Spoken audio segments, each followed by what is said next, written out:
Hello and welcome to the fifth session of English communication. Today we are going to concentrate on oral communication skills. Oral communication implies communicating through speech. It includes individuals conversing with each other, be it in direct conversation or telephonic conversation. Speeches, presentations, discussions are all forms of oral communication.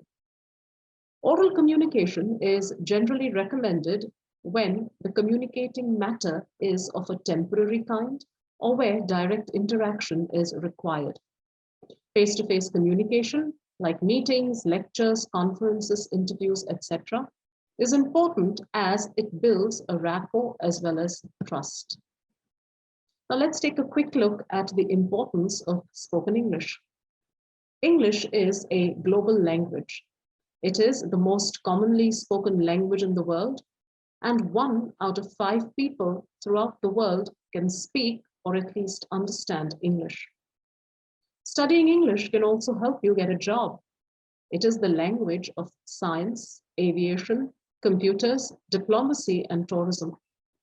Knowing English increases your chances of getting a good job in a multinational company within your home country or of finding work abroad. Learning English can help you meet new people and open you up to new experiences. English is the official language of 53 countries and is used as the lingua franca, a mutually known language, by people from all around the world. This means that whether you're working in Beijing or traveling in Brazil, studying English can help you have a conversation with people from all over the world. Many scientific papers are written in English. In the last century, the number of research papers, science or otherwise, written in English have started to outweigh the number of papers written in the native language of the researcher. For this reason, having the knowledge of English is incredibly important to those working in the research field. English is also the language of the media industry. Because of the prominence of Hollywood and global media, an enormous amount of films, TV shows, and popular songs are written in English. Accessibility to these increases if you speak and understand English. English is also the language of the internet. More than half the content on the internet is written in English, and some of the world's largest tech companies are based in English-speaking countries. Traveling is also a lot easier with a good knowledge of English. Imagine that you're on a holiday in Spain. While your hotel receptionist might not be able to answer your questions in your native mother tongue, it is likely that they will be able to answer your questions in English. English is also one of the most important languages for business. Whether you are a business owner, a student, or employee, English is incredibly important in the business world. It is considered to be one of the most important business languages due to being the de facto language of the United States and the official language of the UK, Canada, India, and South Africa. With English, you can also study all over the world. Since it is spoken in so many different countries, there are thousands of schools and universities around the world that offer programs in English. If you speak good English, there are lots of opportunities for you to find an appropriate school and course to suit your needs. Now, apart from just speaking in English, let us not forget the importance of pronunciation. Pronunciation is more than just listen and repeat. It includes features of language like vocabulary and grammar, and skills like speaking and listening. Like vocabulary and grammar, we pronounce by noticing and understanding rules and patterns which lie beneath the surface of speech. This little diagram that's coming up at you shows the importance of correct spelling and pronunciation. This leads to proper understanding between the speaker and the listener.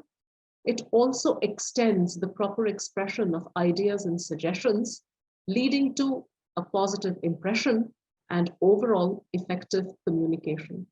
So let us not undersell the importance of pronunciation. It's a very important part. Now, moving on to the next part of communication, let's take a look at some of the ways in which you can ask for and give information. Asking for information can be as simple as asking for the time, or as complicated as asking for details about a complicated process. In both cases, it's important to use the appropriate form for the situation. For example, when asking for information from a friend, use a more informal or colloquial form of speaking. When asking a colleague, use a slightly more formal form of language. And when asking for information from a stranger, use an appropriately formal construction. We're going to take a look at some of the most basic constructions while asking for information. Informal structures first. If you're asking a friend or a family member for information, use a direct question.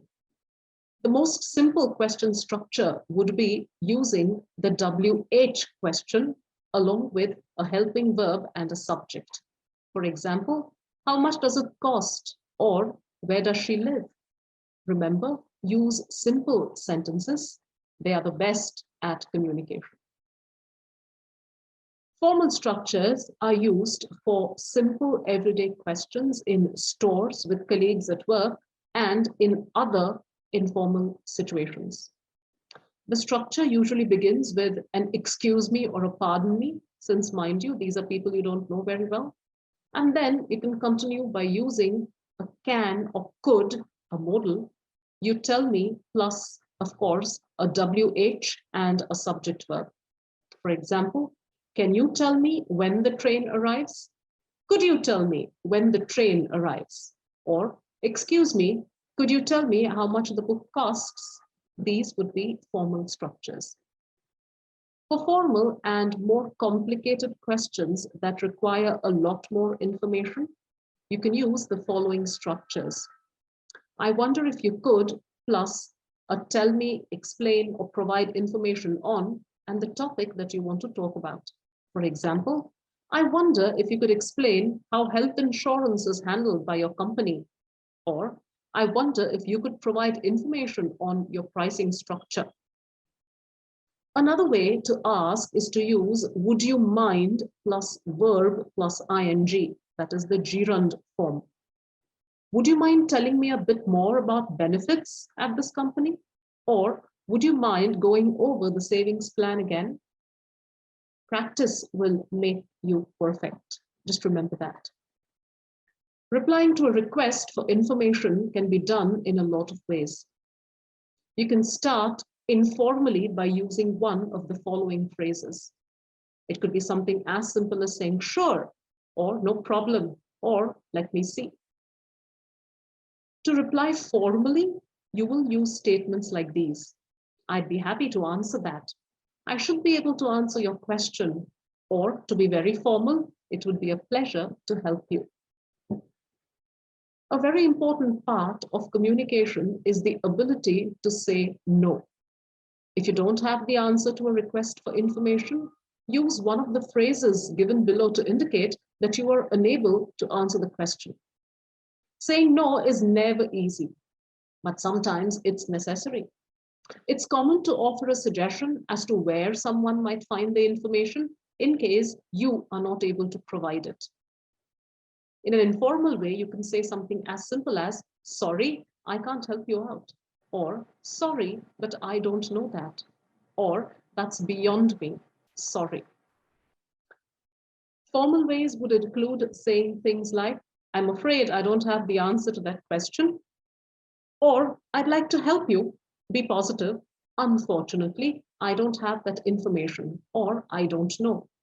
You could also offer a suggestion telling the person whom they may approach in order to get their questions resolved. Now we move on to requesting and responding to requests. It's important to be polite when you ask for something. You can make a request by using the following modal forms. Modals are verbs that are used to ask questions. For example, can you, could you, will you, or would you? Now, making a request. Let's take a look at these examples. Can you show me your photo album, please? Will you lend me your book, please? Could you possibly show me the way to the post office, please? Would you help me with this exercise, please? Would you mind lending me your pen, please? Do not underestimate the importance of using the word please. The responses hopefully will be something like this. Sure, here you are. Okay.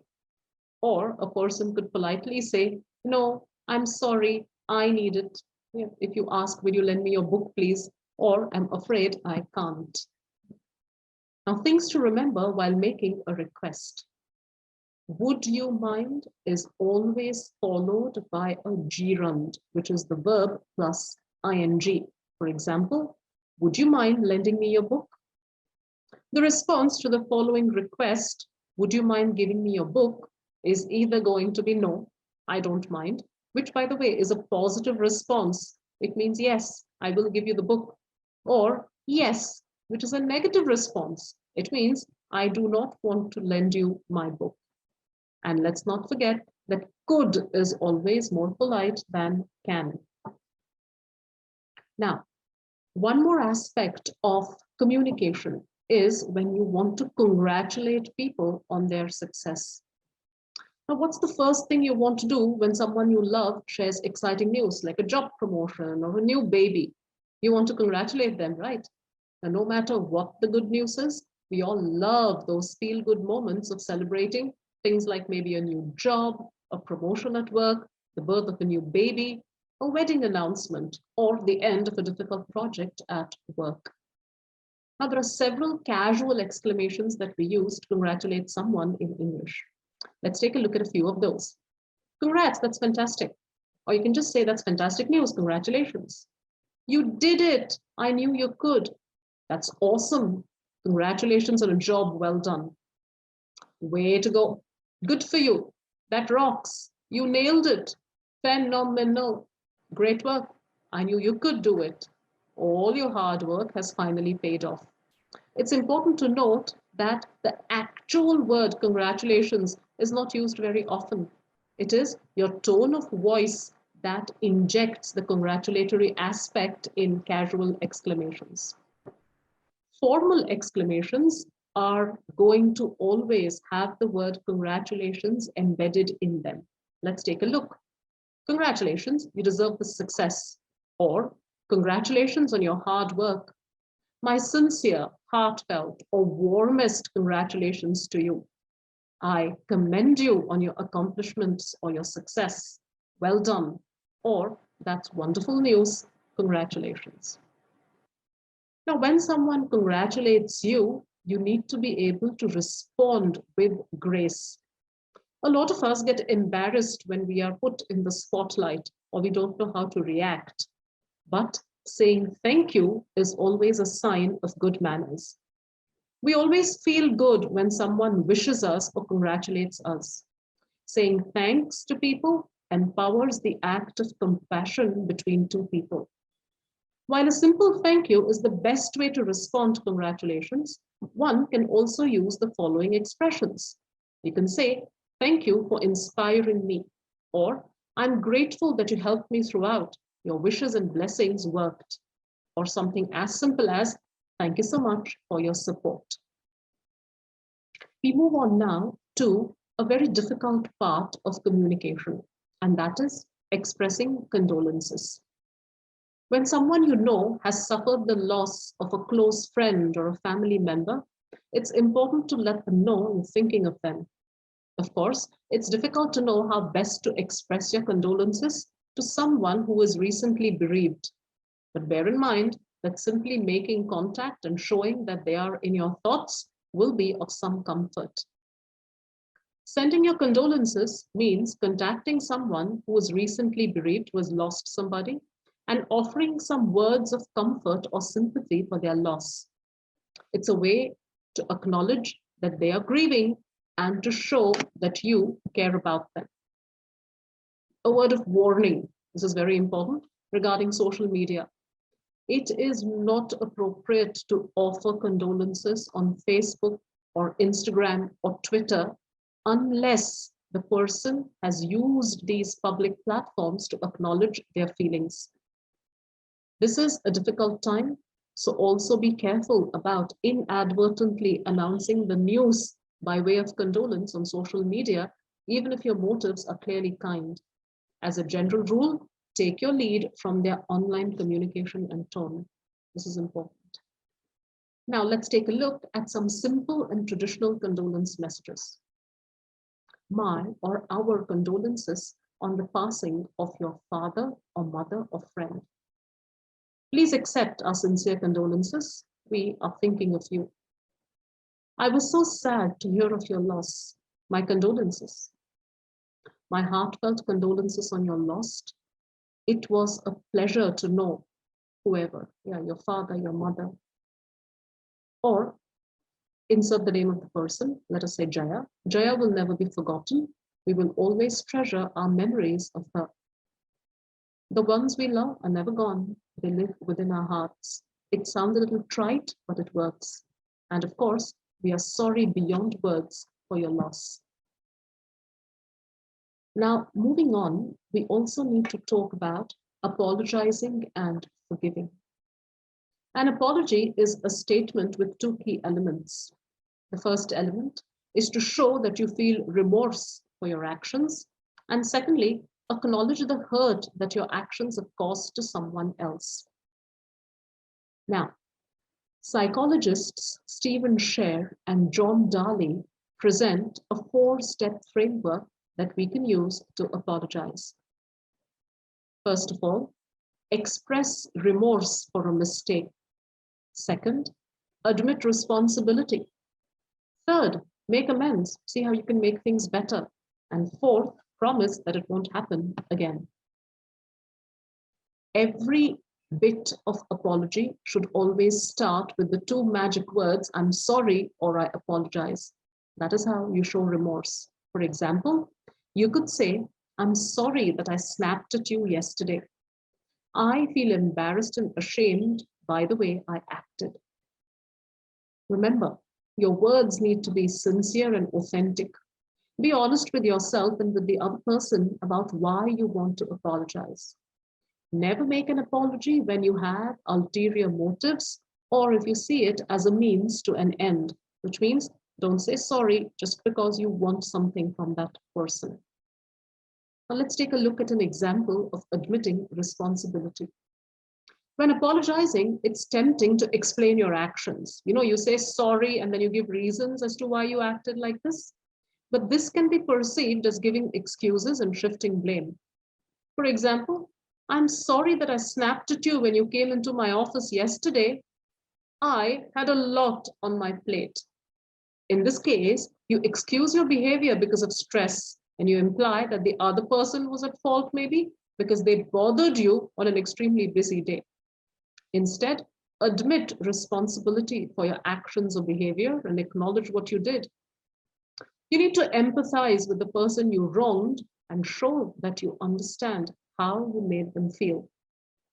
For example, you can say, I know that I hurt your feelings yesterday when I snapped at you. I'm sure this embarrassed you, especially since everyone else on the team was there. I was wrong to treat you like that. Mind you, you're not giving any reason for the bad mood that you were in. You're not transferring or shifting blame. Words that you can use to make amends. This is important again. When you make amends, you take action to make the situation right. Here are two examples of that. If there's anything that I can do to make this up to you, please just ask. Or, I realize that I was wrong to doubt your ability to chair our staff meeting. It could be anything. I'd like you to lead the team through tomorrow's meeting to demonstrate your skills. Think carefully about the step. Token gestures or empty promises will do more harm than good.